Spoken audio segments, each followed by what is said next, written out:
Bismillahirrahmanirrahim. Wassalatu wassalamu ala rasulillah.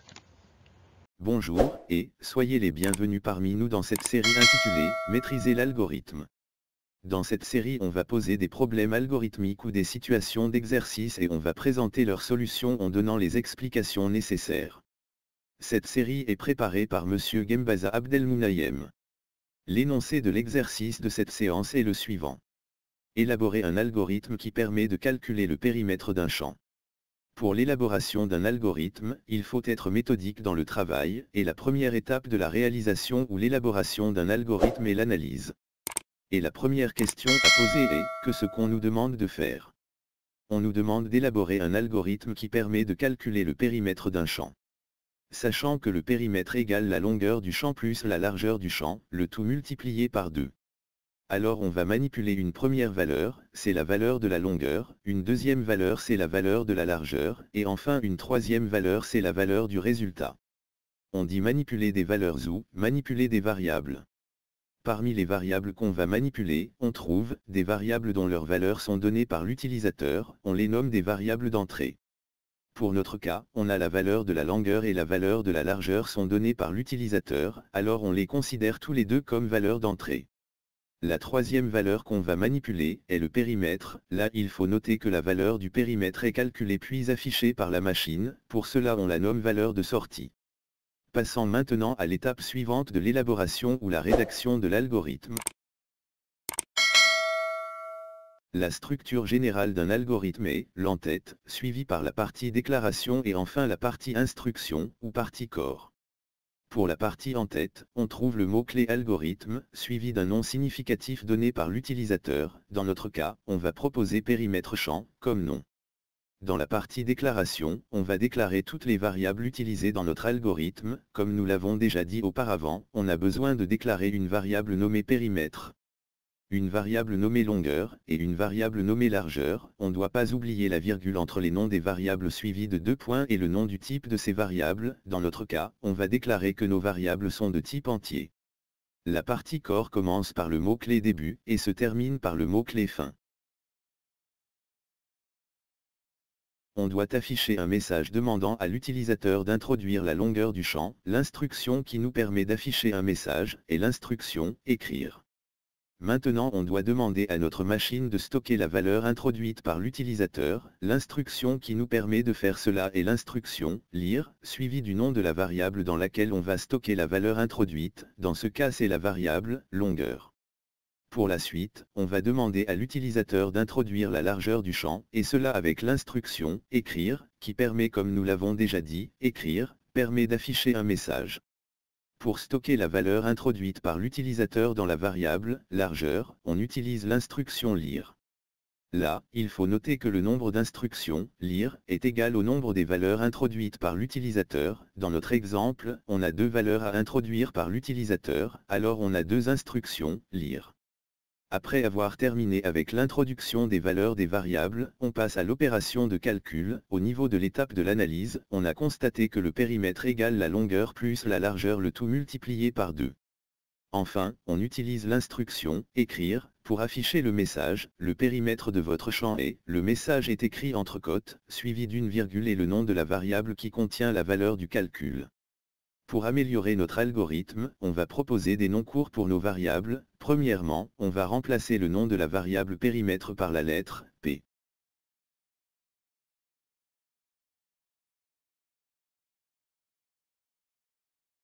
Ensuite, on remplace le nom de la variable longueur par la lettre L.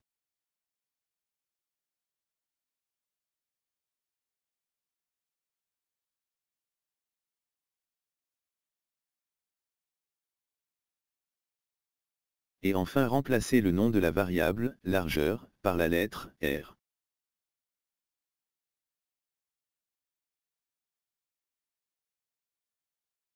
Ainsi, notre algorithme devient comme ça. Le travail n'est pas encore terminé, on va passer maintenant à l'étape suivante, qui est l'étape du déroulement.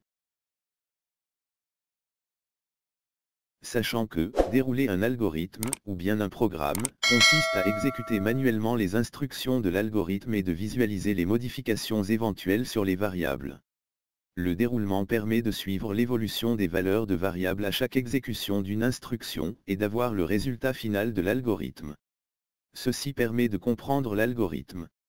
Pour la première ligne, variable P, L, R, suivi de 2 points et le mot-clé entier.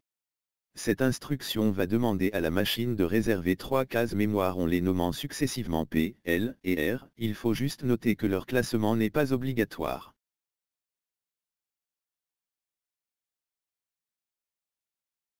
L'instruction suivante, écrire, veuillez introduire la longueur de votre champ, c'est une instruction d'affichage de message, elle ne va effectuer aucun changement sur l'état ou le contenu des variables. L'instruction suivante, lire, elle, au moment de l'exécution, notre machine, dès qu'elle rencontre l'instruction, lire, elle va se mettre en pause jusqu'à ce que l'utilisateur introduit une valeur, et une fois la valeur introduite, la machine va récupérer cette valeur et la stocke dans la variable indiquée par l'instruction, lire. Dans notre cas, la machine va se mettre en pause jusqu'à ce que l'utilisateur introduit une valeur, et une fois que l'utilisateur introduit sa valeur, la machine va récupérer cette valeur et la stocke dans la variable L, puisque L est le nom de la variable qui suit l'instruction lire. Supposant que l'utilisateur a introduit la valeur 200, notre machine va récupérer cette valeur et la stocke dans la variable L. L'instruction suivante, écrire, veuillez introduire la largeur de votre champ, c'est une instruction d'affichage de message, elle ne va effectuer aucun changement sur l'état ou le contenu des variables. L'instruction suivante, lire, R, cette instruction a le même effet que l'instruction précédente, lire, L, mais cette fois-ci la valeur introduite par l'utilisateur va être stockée dans la variable, R, supposant que l'utilisateur introduit 120, la machine va récupérer cette valeur et la stocke dans la variable, R.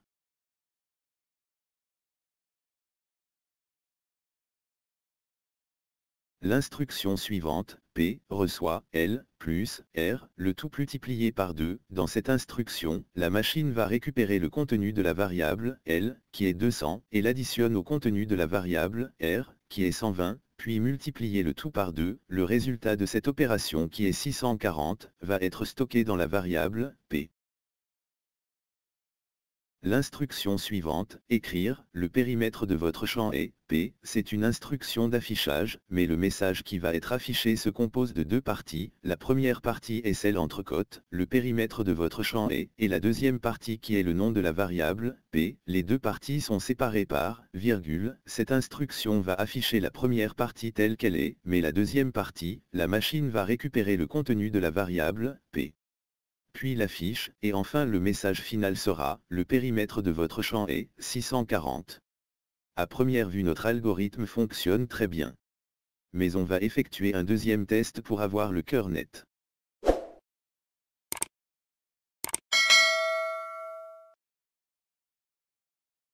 La première ligne c'est la déclaration des variables et la réservation des cases mémoire.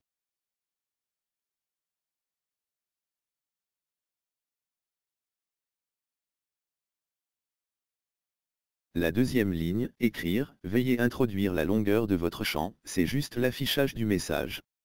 La troisième ligne c'est la sauvegarde de la valeur introduite par l'utilisateur dans la variable, admettant que l'utilisateur a introduit 240, cette valeur, la 240, va être sauvegardée dans la variable, L. La ligne suivante, est une simple ligne d'affichage de message demandant à l'utilisateur d'introduire la largeur. La suivante ligne, lire, R, on a dit que la machine dès qu'elle rencontre un, lire, va attendre que l'utilisateur introduit une valeur pour qu'elle puisse la stocker dans la variable, admettant que l'utilisateur introduit la valeur 150,50, dès que la machine va tenter de la stocker dans la variable, R, ça va déclencher une erreur, car la variable, R, est de type entier, et le type entier n'accepte pas le nombre avec virgule, malgré que 150,50 peut facilement être la largeur d'un champ. Pour remédier à ce problème on peut facilement changer le type de la variable de entier à réel. Après avoir changé le type de la variable, on refait notre test alors l'instruction lire R avec une valeur de 150,50 introduite par l'utilisateur, cette valeur va être stockée dans R sans aucun problème. Le calcul va se faire sans aucun problème et le résultat sera 781.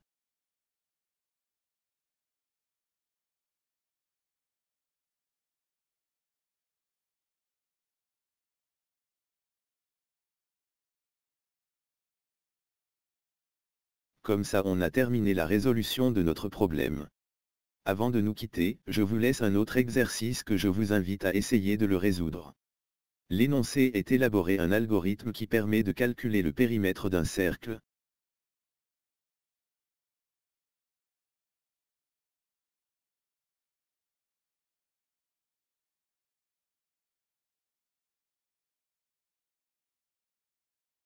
On va voir la solution de ce problème dans le prochain vidéo.